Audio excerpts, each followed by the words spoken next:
This is the mask that sees. This is the mask that sees. And this is the mask that sees. You may have noticed that all three of these masks are identical except for the eye, which in my opinion makes sense because the eye area is the most important part of any face covering.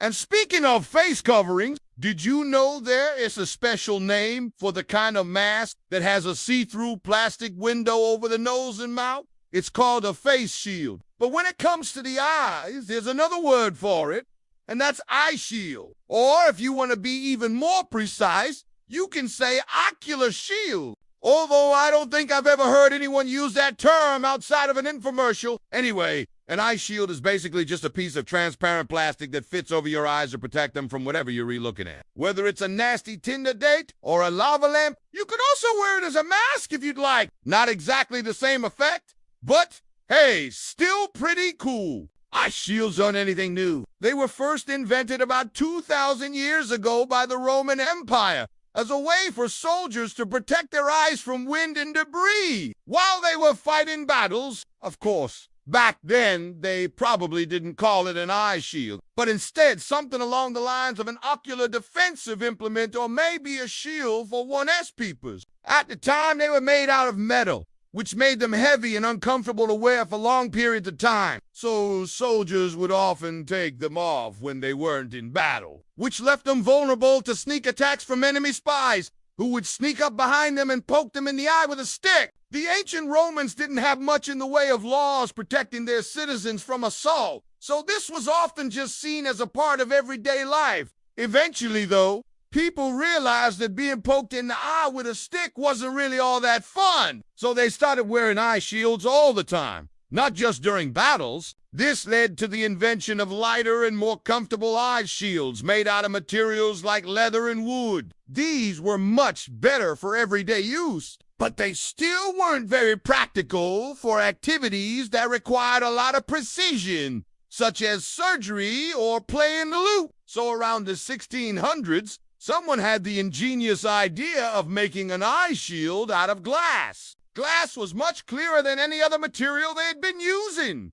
so it made for much better eye protection during surgery. In fact, it was so good that surgeons started wearing eye shields while performing operations, even if there was no risk of them getting poked in the eye. One particularly zealous surgeon even wore an eye shield while examining a patient's eye with a needle. I mean, hey, if you're gonna go all out, you might as well go all out, right? But despite the benefits of glass eye shields, they never really caught on as a fashion accessory. Most people still preferred to cover their eyes with hats or scarves, which is why we don't see many paintings from before the 1800s showing people wearing eye shields. Occasionally, though, an artist would include them in a portrait to show that the person was a wealthy collector of fine art. Yeah, that's right. Back then, owning an eye shield was like owning a pair of Ray-Bans. Only rich people had them because they were expensive and useless. But unlike Ray-Bans, they also doubled as a weapon. People would wear them while fencing or dueling, and they were even used as a form of torture. Imagine being forced to stare at the sun while someone else controls your eye shield. Talk about a nightmare scenario. Anyway, eventually the trend of covering 1S eyes with a shield fell out of style, and it seemed like eye shields were destined to become nothing more than a footnote in history. But then in the 19th century, two men named Edward Charles and Henry Dirks joined forces to make a new type of eye shield. It was called the goggles.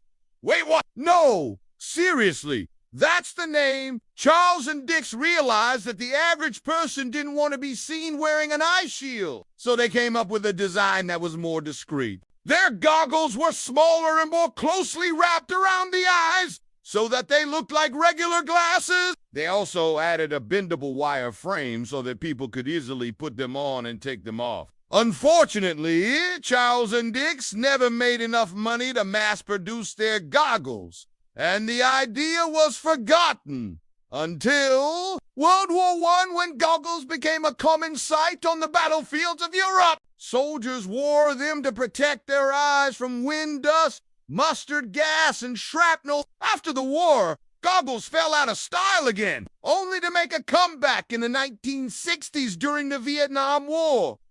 Goggles are worn by everyone from motorcycle enthusiasts to swimmers to people working in hazardous environments. And thanks to their flexible frames, they're also a popular choice for those who want to add a little extra protection to their peepers. And now for the moment you've all been waiting for. The part where I tell you about the world's most advanced mask that sees. Well, it's actually pretty simple. It's just a VR headset. Okay, I know. I promised you the world's most advanced mask it sees, and all I have to show you is a pair of goggles that plug into a computer. But hear me out. If you think about it, this is literally the definition of a mask that sees. You wear it and it shows you what's around you. Plus, you can interact with what you see, making it an even more immersive experience than regular old eye shields. The best part is that unlike eye shields, VR headsets are actually useful.